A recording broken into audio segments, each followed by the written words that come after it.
Assalamualaikum warahmatullahi wabarakatuh. Hai teman-teman, kami dari kelompok 5 ingin menyampaikan video tentang strategi pembelajaran akhlak. Apa itu pembelajaran akhlak? Mari kita simak video berikut.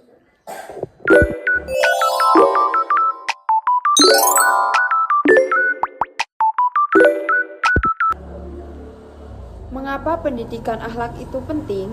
Karena akhlak yang baik mencerminkan kepribadian yang utuh dan menjadi pondasi kehidupan yang harmonis.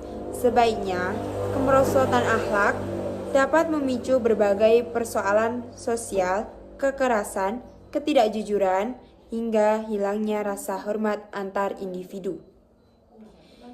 Bukan sekedar teori, bukan strategi tepat dan tuntutan zaman.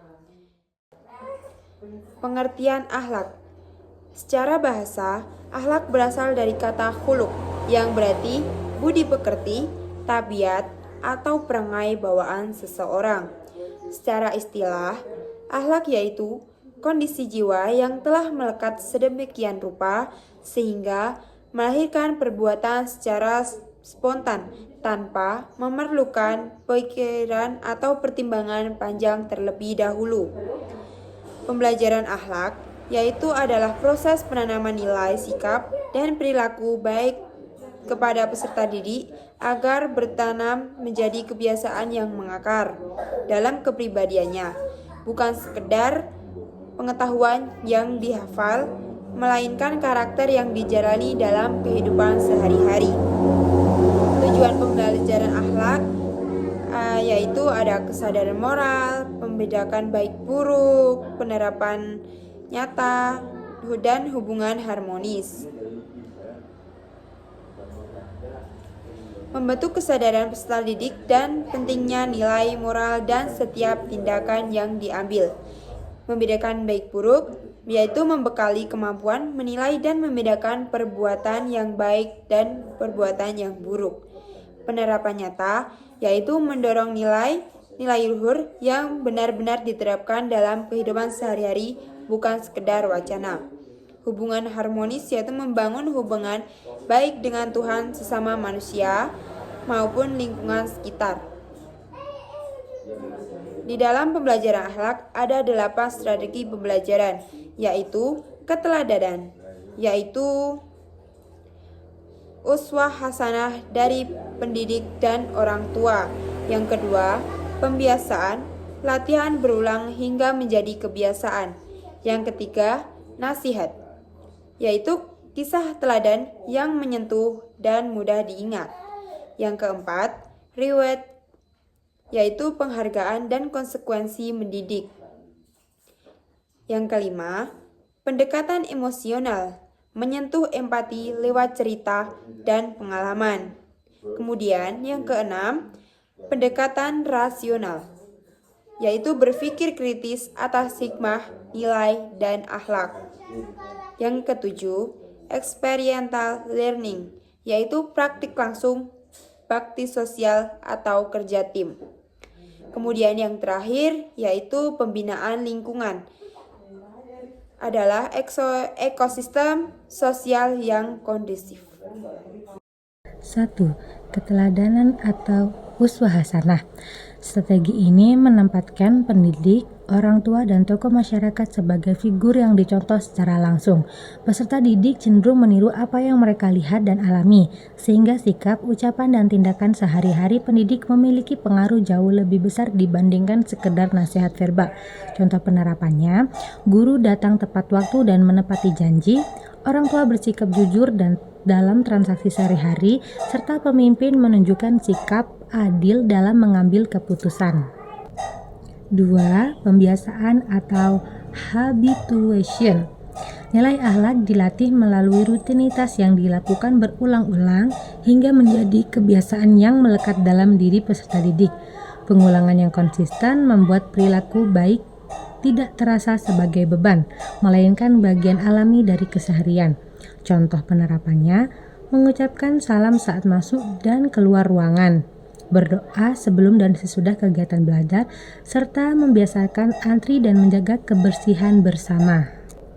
3. Nasihat atau mauziah. Nilai disampaikan secara langsung melalui ucapan yang menyentuh hati, seringkali disertai kisah teladan tokoh-tokoh berakhlak mulia. Kisah tersebut membuat peserta didik memahami nilai moral secara lebih konkret, membekas dan mudah diingat dibandingkan sekedar aturan tertulis. Contoh penerapan, kultum atau ceramah singkat sebelum kelas dimulai, berbicara tentang kisah keteladanan tokoh sejarah, serta sesi renungan atau refleksi mingguan. 4. Reward dan punishment. Pemberian penghargaan atas perilaku baik dan konsekuensi yang mendidik atas pelanggaran diterapkan secara konsisten dan proporsional. Strategi ini memperkuat perilaku positif sekaligus memberi efek jera yang membangun, bukan sekedar menghukum. Contoh penerapannya, pujian atau penghargaan untuk sikap jujur dan disiplin, teguran yang mendidik disertai penjelasannya, serta tugas reflektif sebagai konsekuensi pada hukuman ringan. Lalu yang kelima adalah pendekatan emosional. Pendekatan ini menyentuh sisi perasaan peserta didik melalui cerita, tayangan, atau pengalaman langsung yang membangkitkan empati dan kepekaan moral. Nilai akhlak menjadi lebih mudah dihayati secara mendalam, bukan sekedar dihafal sebagai teori. Contoh penerapannya salah satunya adalah kunjungan ke panti asuhan atau panti jompo. Lalu yang keenam adalah pendekatan rasional. Peserta didik diajak berpikir kritis mengenai alasan dan hikmah di balik suatu nilai akhlak, sehingga pemahaman yang terbentuk bersifat mendalam, bukan sekedar kepatuhan terhadap aturan tanpa memahami maknanya.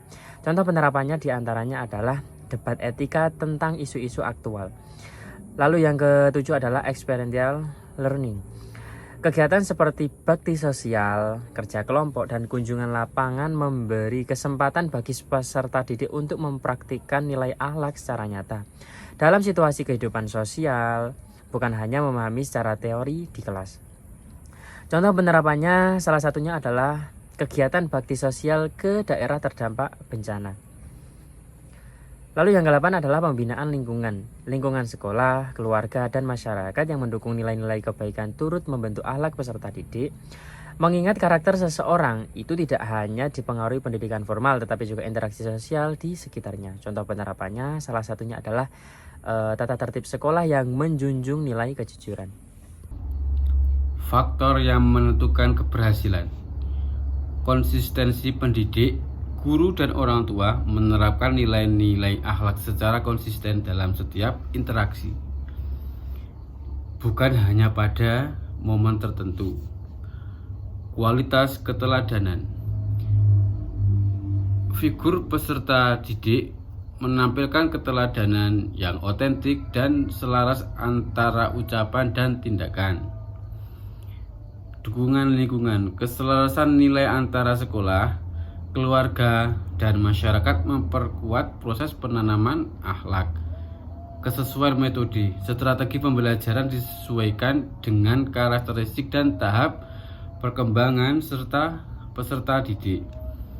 Pengaruh media, teknologi, dan media sosial dimanfaatkan secara bijak sebagai sarana penguatan nilai, bukan sumber pengaruh negatif. Kendala dalam penerapan. Keteladanan tidak konsisten. Pendidik atau orang tua tidak selalu mampu menampilkan teladan yang selaras antara ucapan dan tindakan sehari-hari. Yang kedua ada minimnya waktu interaksi. Keterbatasan waktu tatap muka antara pendidik dan peserta didik menghambat proses pembinaan yang mendalam. Pengaruh lingkungan digital. Konten negatif di media sosial dapat melemahkan nilai-nilai yang sudah ditanamkan di sekolah maupun di rumah. Keterbatasan sarana. Sarana dan prasarana pendukung pembelajaran akhlak masih terbatas di sebagian lembaga pendidikan. Solusi penerapan yang efektif. Sinergi tiga pihak. membangun kerjasama erat antara sekolah, keluarga, dan masyarakat agar nilai yang ditanamkan konsisten di semua lingkungan. Penguatan kompetensi. Meningkatkan kompetensi pendidik secara berkala melalui pelatihan dan pembinaan karakter. Metode variatif. Merancang strategi pembelajaran yang variatif, kontekstual, dan relevan dengan perkembangan zaman. Pemanfaatan teknologi.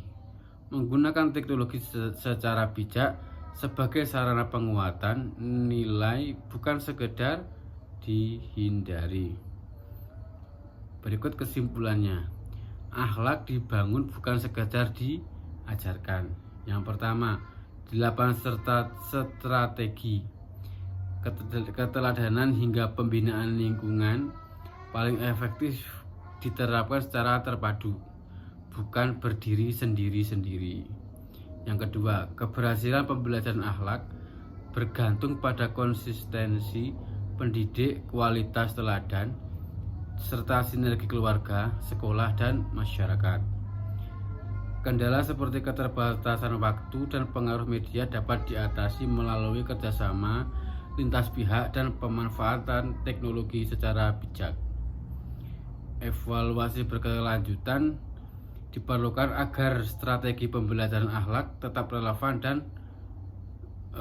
relevan dengan perkembangan zaman. Itu dari kelompok 5.